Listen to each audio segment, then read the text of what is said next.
When I think platforming for the PlayStation 1, no game franchise pops into my mind quicker than Crash Bandicoot. The first game was great, but not without its kinks and faults.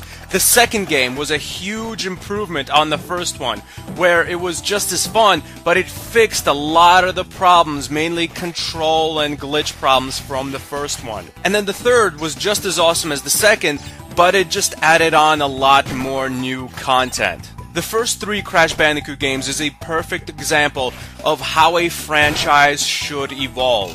This is a review of Crash Bandicoot 2 Cortex Strikes Back, one of my favorite platformers from my childhood. This game is absolutely awesome. It's a game that's really rich in terms of content. There's a ton of different levels, a huge variety of different enemies and bosses, and different play styles of gameplay. I mean, this game is not just running forward. Sometimes you're running away from something like a boulder a la Indiana Jones. We've seen this done pretty good in a game like Pepsi Man, but Crash Bandicoot is the master of running from boulders. Probably just because of how airtight Crash Bandicoot's control scheme is. Like, you obviously can't see too far ahead of yourself, but because the controls are so responsive in this game, you can make the tightest jumps fairly easily. I mean, Crash Bandicoot is a perfect example of screwing up being 100% your own fault and not the game's.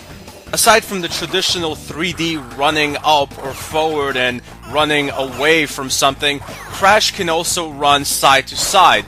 This is almost Crash's homage to its 2D predecessors, but while it does play like a 2D platforming game, these sections of the gameplay still stay 3D.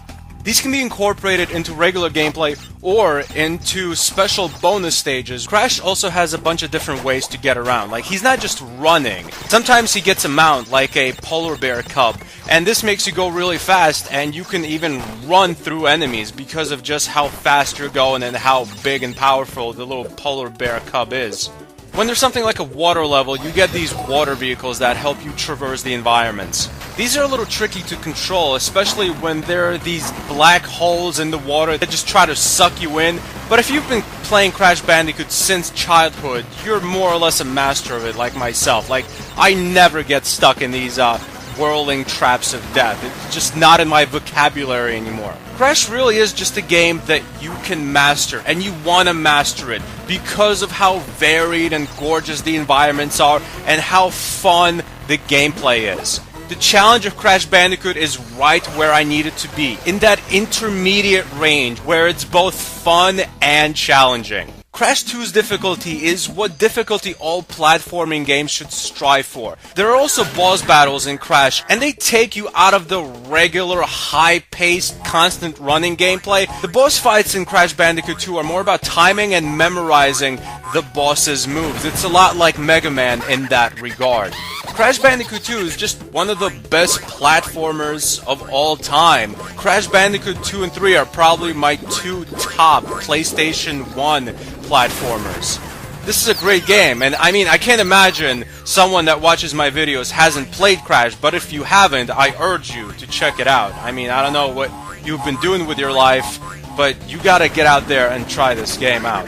The only thing that's lacking in Crash Bandicoot 2 is the story. It's about collecting crystals, saving the world, things of that nature. I really don't pay attention.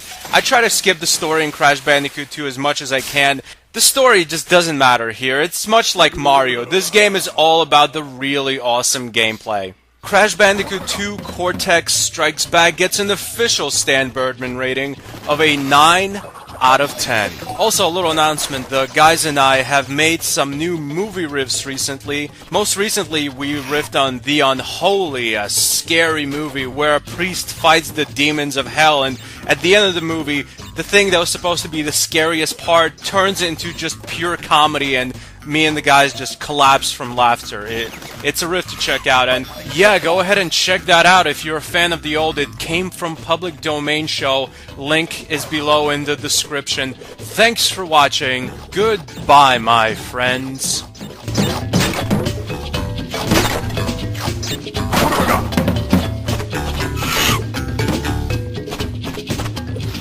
Oh my God.